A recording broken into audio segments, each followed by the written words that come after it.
మహాదేవుడును మన రక్షకుడు అయిన యేసుక్రీస్తు వారి శ్రేష్టమైన నామంలో ఉదయకాల మన్నా అనే చక్కని కార్యక్రమాన్ని చూస్తున్న మీ అందరికీ నిండు హృదయంతో వందనాలండి. దేవుని మహాకృప మీ అందరికీ తోడై ఉండును గాక. మీరు మీ కుటుంబాలు క్షేమంగా ఉన్నాయని తలంచి ప్రభువుని స్తుతిస్తున్నాం. క్రమం తప్పకుండా ప్రతిరోజు ఉదయకాల మన్నా చూడండి, దీవించబడతారు. దేవుని వాక్యంలోకి వెళ్ళి దేవుని మాటలు మనం ధ్యానం చేసుకుందాం. ప్రియులారా, ఈ లోకంలో మనం జీవించినంత కాలం ఏదో ఒక కష్టం, ఏదో ఒక బాధ, ఒక శోధన, శ్రమ మన జీవితాల్లో తప్పకుండా కలుగుతూనే ఉంటుంది.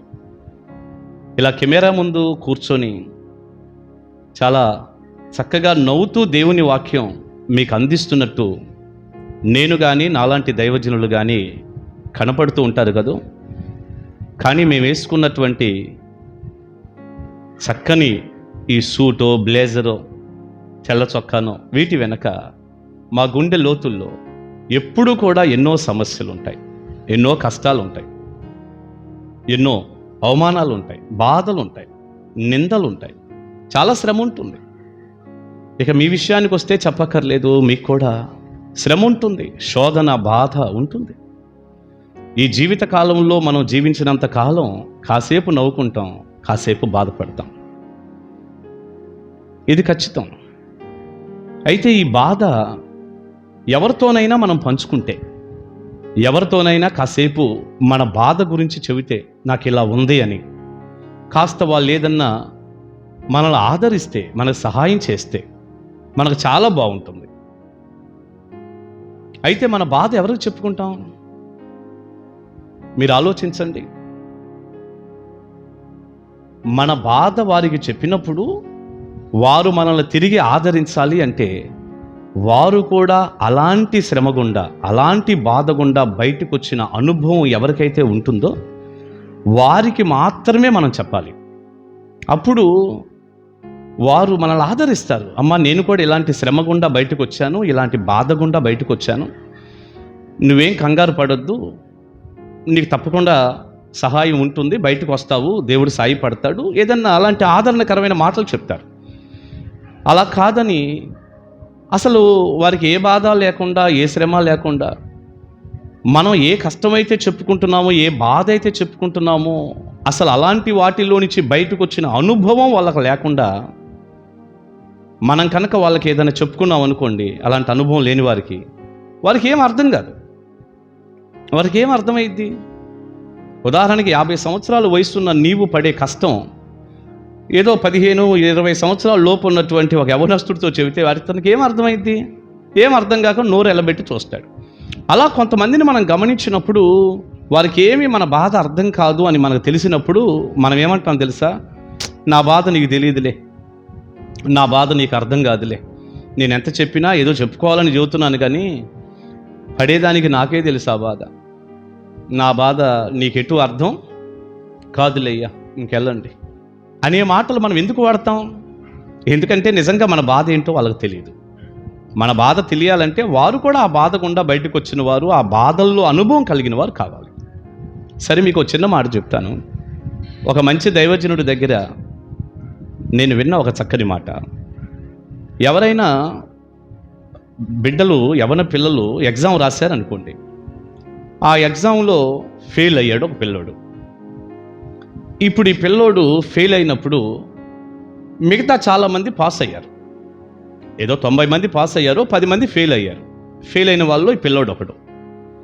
ఇప్పుడు ఈ పిల్లోడు సాధారణంగా ఆ ఓడిపోయి ఫెయిల్ అయినటువంటి కష్టాన్ని ఏదైనా కొంచెం మాటల రూపంలో పంచుకోవటానికి కానీ, మాట్లాడడానికి కానీ ఎవరి దగ్గరికి వెళ్తాడు? బ్రహ్మాండంగా ఫస్ట్ ర్యాంకులో పాస్ అయినటువంటి ఆ వ్యక్తి దగ్గరికి వెళ్ళి కూర్చోడు. అసలు అక్కడికి వెళ్ళడు, ఆయనకి ఏం చెప్పుకోడు. కానీ ఈ వ్యక్తికి కాస్త ఆదరణ దొరికే స్థలం, కాస్త సంతోషం కలిగే స్థలం, కాస్త ఏదైనా మనసుకు ఊరట కలిగేటటువంటి స్థలం ఎక్కడో చెప్పనా? ఆ వ్యక్తులు ఎవరో చెప్పనా? ఇతనితో పాటు ఎవరైతే ఫెయిల్ అవుతారో, ఇతనితో పాటు ఎవరైతే ఓడిపోయి ఉంటారో వారితో కలిసి కాస్త నేనే కాదు, ఈ వ్యక్తి కూడా ఓడిపోయిన వ్యక్తి ఉన్నాడు, ఆ వ్యక్తే కాదు ఇంకా 2-3 కనపడుతున్నారు, అంటే మొత్తానికి నాకు సంబంధించిన వాళ్ళు ఉన్నారు కదా, ఓటం అనేది సహజం అంటూ వారిని చూసి ఆదరణ పొందుతారు. వారితో మాట్లాడుకుంటూ, సరే ఓడిపోతే ఓడిపోయాంరా, ఏం పర్వాలేదు, ఫెయిల్ అయ్యాం, మళ్ళీ రాసుకుందాంలే, ఏం పర్వాలేదులే, ఈసారి బాగా చదువుదాం, ఏదో వాళ్ళు చెప్పే మాటలు ఆదరణ కలిగిస్తాయి.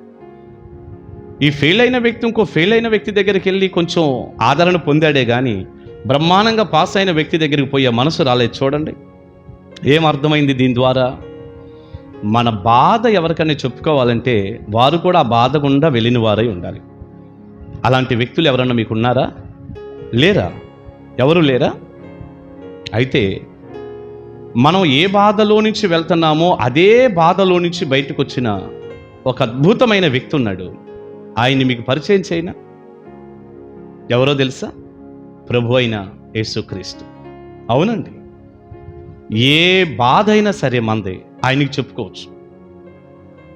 మీరు మత్తయి, మార్కు, లూకా, యోహాను సువార్తలు చదివి చూడండి. మనం ఏ బాధ గుండా వెళ్తున్నామో ఈరోజు అన్ని బాధల గుండా ప్రభు వెళ్ళాడు, అన్ని కష్టాల గుండా వెళ్ళాడు, అన్ని శ్రమలు ఆయన అనుభవించాడు. ఏ బాధ అయినా, ఏ అవమానమైనా ఈరోజు మనకు ఎదురవుతుంటే దాని గుండా ప్రభు వెళ్ళారు. కనుక మన బాధ, మన కష్టం ఆయనకి చెప్పుకుంటే ఎంత ఆదరణ కలిగిద్దో, ఎంత ఊరట కలిగిద్దో. ఆ మనిషికి ఈ మనిషికి చెప్పి నీ కష్టమేంటో అసలు అర్థం కానటువంటి వ్యక్తుల దగ్గరికి వెళ్ళి మొరపెట్టుకునే కంటే నువ్వు దేవుని సన్నిధికి వచ్చి మోకరించి ప్రార్థన చేసుకుంటూ, లేదా నీ కుటుంబంలో మోకాళ్ళ మీద పడి మొరపెడుతూ నీ బాధను ప్రభువుకు చెప్పుకోకూడదు? హెబ్రీ పత్రిక 2వ అధ్యాయంలో ఒక అమూల్యమైన వాక్యం ఈ సందర్భంలో చూద్దామా? హెబ్రీ పత్రిక 2వ అధ్యాయం 18వ వచనం చూడండి, ఇలాగుంది. తాను శోధింపబడి శ్రమ పొందెను గనుక. యేసయ్య గురించి రాయబడిన మాటలండి. తాను శోధింపబడి శ్రమ పొందెను గనుక శోధింపబడు వారికి సహాయము చేయగలవాడై ఉన్నాడు. ఆయన శోధింపబడి శ్రమ పొందాడు గనక శోధింపబడిన ప్రతి వారికి సహాయం చేయగలవాడై ఉన్నాడు. దైవజనుడు ఎంత అద్భుతంగా రాశాడో చూడండి. అదే ఇప్పుడు వరకు చెప్పుకుంటున్నాం. ఆయన శోధింపబడి శ్రమ పొందాడు గనక ఏ శోధనలో ఉన్నటువంటి వ్యక్తికైనా, నీకైనా, నాకైనా సహాయం చేయగలిగిన వాడై ఉన్నాడు. ఆయనే ప్రభు అయిన యేసుక్రీస్తు. ఉన్నపాటున యేసు ప్రభువుని విశ్వసించు, యేసయ్య దగ్గరికి రా, ఆయన్ని నమ్ముకో, ఆయన సన్నిధిలో మొరపెట్టుకో. దేవుడు తప్పకుండా నీకు సహాయం చేస్తాడు, నీ ప్రతి బాధ నుండి బయటకు తీసుకొస్తాడు. భక్తులు అలాగే చేశారు. మీకు పాత నిబంధన గ్రంథంలో ఉన్న కీర్తనల గ్రంథం నుంచి 142వ కీర్తన నుంచి ఒక చక్కని మాట ఇలా చదువుతాను, మీరు చూడండి. 142వ కీర్తన 2వ వచనం. బహు వినయముగా ఆయన సన్నిధిని నేను మొరపెట్టుచున్నాను, నాకు కలిగిన బాధ ఆయన సన్నిధిని తెలియజెప్పుకొనుచున్నాను. బహు వినయంగా మొరపెట్టుకుంటున్నాను ఆయనకి. నాకు కలిగిన బాధ ఆయన సన్నిధిని తెలియజెప్పుకొనుచున్నాను. నాకు కలిగిన బాధ ఆయన సన్నిధిలో చెప్పుకుంటున్నాను. ఎందుకు ఈ భక్తుడు ఆయన సన్నిధిలో చెప్పుకుంటున్నాడంటే ప్రతి బాధను అర్థం చేసుకొని సహాయపడేవాడు దేవుడే గనక. ప్రియ దేవుని బిడ్డ, నీ జీవితంలో ఎన్నో బాధ, ఎంతో శ్రమ, ఎంతో కష్టం ఉందా? ఆ మనిషికి ఈ మనిషికి చెప్పి ఇంత కూడా ఆదరణ లేక కృంగి ఉన్నావా? నిన్ను ఆదరించి బలపరిచి దీవించే దేవుడు ఉన్నాడు. యేసయ్యకి చెప్పుకో, తప్పకుండా దేవుడు నీకు సహాయం చేస్తాడు. దైవాశీస్సులు మీ అందరికీ ఉండును గాక. ఆమేన్. ప్రార్థన చేసుకుందాం. తండ్రి, మీ నామానికి వందనాలు చెల్లిస్తున్నాం. మీరు శోధింపబడ్డారు గనక, శ్రమ పొందారు గనక, ఏ శోధనలోనైనా శ్రమలోనైనా ఉన్నటువంటి మాకు సహాయము చేయగలిగిన దేవుడవై ఉన్నందుకు స్తోత్రం.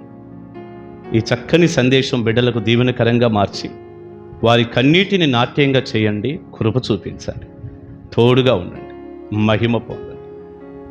నైనా మీరు ఆదరణకర్తవైన దేవుడు, ప్రతి బిడ్డను ఆదరించి సహాయపడండి.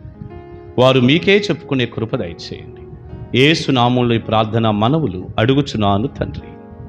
ఆమేన్, ఆమేన్. God bless you. దేవుని కృప మీకు తోడై ఉండును గాక. ప్రతిరోజు మన్నా చూడండి. కలుసుకుందాం. Praise the lord.